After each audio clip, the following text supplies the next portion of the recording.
Muito tem se falado sobre a reforma trabalhista aprovada em novembro de 2017. É importante conhecermos quais são as novidades a fundo e saber quais os seus principais impactos para empresas e para os trabalhadores. Para nos explicar alguns pontos e fazer um balanço desses 2 anos da reforma que influencia diretamente na vida do trabalhador brasileiro, eu recebo no estúdio a advogada Priscila Gomes, especialista em Direito do Trabalho.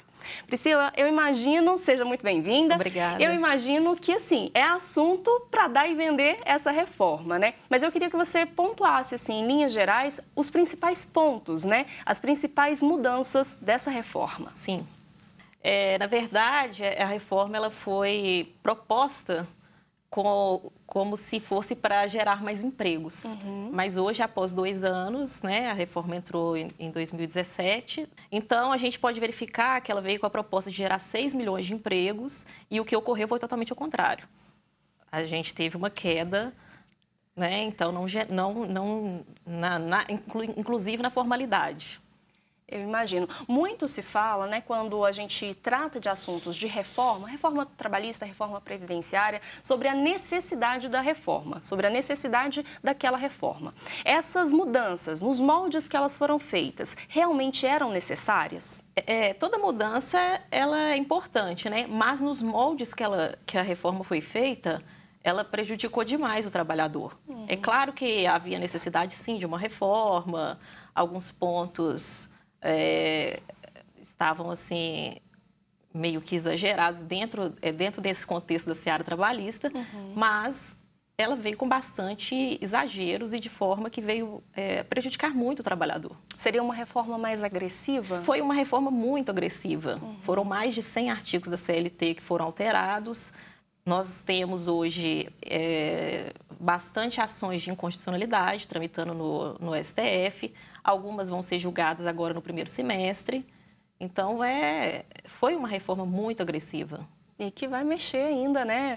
Se já tem mexido e vai mexer muito ainda com a vida do trabalhador. Exatamente. Já teve outra mini-reforma. Agora veio a medida provisória 905, que vem a questão que o povo está chamando de verde e amarela. Então, a tendência é modificar muita coisa ainda.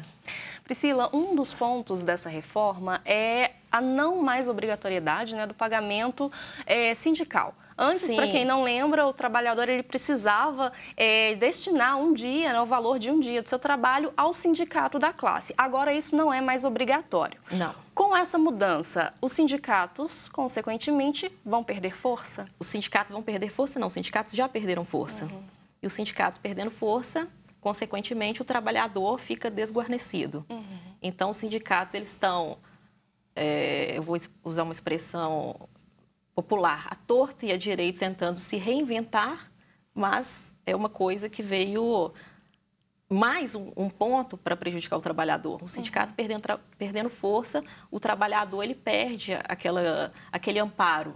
Então, é mais um ponto prejudicial da reforma. Como advogada, né, que atende muitos casos, muitos pedidos em relação a essa área trabalhista, você tem visto muito isso, a questão de sindicatos que, de repente, não conseguem ter a representatividade necessária para defender o trabalhar em determinada situação? Sim. O sindicato ele já perdeu muita representatividade, muita mesmo, e o próprio trabalhador já ficou puxando a questão do sindicato, a questão da homologação. E com a reforma não é mais obrigatório a homologação perante a entidade sindical ou perante o Ministério do Trabalho. A homologação é feita na empresa. Então, quem fazia aquela conferência, né, por mais que não fosse corrido, não fosse a mais minuciosa, era o sindicato. Então, aquilo já prejudica também o trabalhador. Mas isso tem um tempo, assim, por exemplo, o trabalhador ele tem que ter um tempo mínimo de casa para poder fazer a homologação? Não, antes a homologação tinha um prazo, né? Para ser feita no sindicato. Tinha X tempo de casa, era feito no sindicato. Agora, não. A homologação é feita na empresa. E aí o sindicato ele até oferecia, né, um apoio jurídico. Exatamente. E agora não tem mais isso. Agora não. Priscila, outro ponto, né, que a gente tem observado aí ao longo desses anos pós-reforma é a questão do judiciário, né? A reforma, ela influenciou diretamente em ações trabalhistas. Sim. Aumentaram, diminuíram essas ações? A reforma, eu estou todo dia na Justiça do Trabalho, tanto em Belo Horizonte, Betim e Contagem. Então, eu não vou chutar, não é chutar, eu não vou te falar muito, eu vou ser generosa. Diminuiu 60% o número de ações. Mas por quê? O trabalhador ele está com medo de O trabalhador hoje em dia ele tem justiça? medo de entrar na justiça, inclusive isso aí já é um ponto que está sendo bem discutido, a questão do acesso à justiça, porque com a reforma trabalhista vem a questão dos honorários, os honorários de sucumbência, os honorários periciais e as custas. A parte vencida, ela paga os honorários de sucumbência, que é os honorários da empresa, paga os honorários periciais, em caso de perícia, e paga as custas processuais, né? Isso aí tem um teto, tem um valor. Mas simplificando para o pessoal de casa, então, se, por exemplo, a Maria entrou na justiça contra a empresa que trabalha e acabou perdendo essa ação, ela que vai ter que custear. Ela que vai ter que custear. Com os gastos. Tem o teto, né?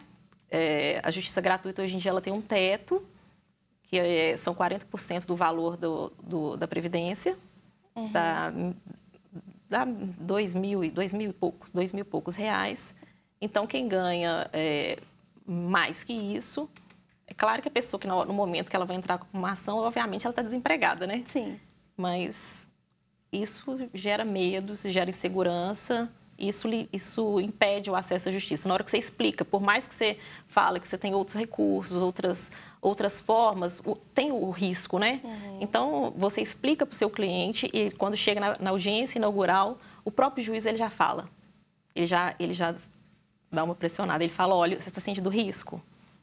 E já que a gente está falando, né, desse pós-trabalho, as demissões, elas tiveram alguma alteração também? Agora parece que as demissões consensuais passam a ser legais. Como que funciona essa parte? Antigamente, tinha muito aquela questão do empregado, ele procurar o empregador para fazer o acordo, né? Que ele gostaria de receber o seguro-desemprego e a multa de 40%. Então, algumas empresas acabavam fazendo esse tipo de acordo e o empregado, consequentemente, devolvendo o valor da multa, que é o valor que o empregador desembolsou. Agora, com a reforma, é possível fazer um acordo, que eles falam que é o acordo da reforma, de metade do aviso, metade da multa, seria 20%, e o trabalhador ele consegue levantar 80% do FGTS.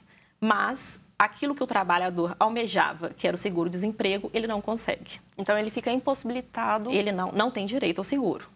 Ele tem direito a metade do aviso, metade da multa, né, de 40%, que são 20%, a levantar 80% do que ele tem depositado de FGTS, mas não tem direito ao aviso. Gente, e como que fica, já que a gente está falando de direitos, né? Como que ficam direitos básicos do trabalhador, como férias, 13º, a questão, né, do próprio FGTS? Veio a questão agora das MPs, né, das mini-reformas. As férias agora elas podem ser fracionadas em 3 períodos, desde que o primeiro período tenha 14 dias e os outros 2, 5 dias consecutivos. Então, é mais a questão do negociado sobre o legislado. Isso é tudo negociado diretamente o empregado com o empregador. Que era o que a gente estava conversando antes da gente começar o programa, que agora o acordo entre funcionário e... Explica pra gente como que funciona isso. Sim, agora a questão é a prevalência do negociado sobre o legislado. Então, que você negocia com o seu empregador e prevalece sobre a legislação. É claro que tem coisas que estão na Constituição, etc., tem coisas que não podem ser negociadas. Mas, por exemplo, a jornada. Você pode negociar uma jornada que antigamente era o mínimo 1 hora, hoje você pode ter uma jornada menor, vamos supor 45 minutos, mas respeitado o mínimo de 30 minutos. Isso o horário de almoço? Isso é o horário de almoço, é o intervalo de almoço. Entendi. E em relação às terceirizações? É outra coisa que veio para precarizar mesmo a mão de obra, para precarizar mesmo o trabalho. Antigamente, a gente tinha as atividades que poderiam ser terceirizadas, que seriam as atividades meio, por exemplo, atividade de limpeza, né, conservação e limpeza, o serviço de vigilância, etc. Hoje em dia, você pode terceirizar qualquer atividade, qualquer coisa. Antes havia um limite.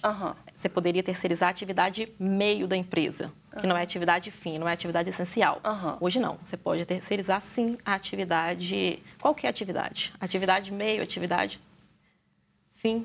Hoje a terceirização ela é irrestrita.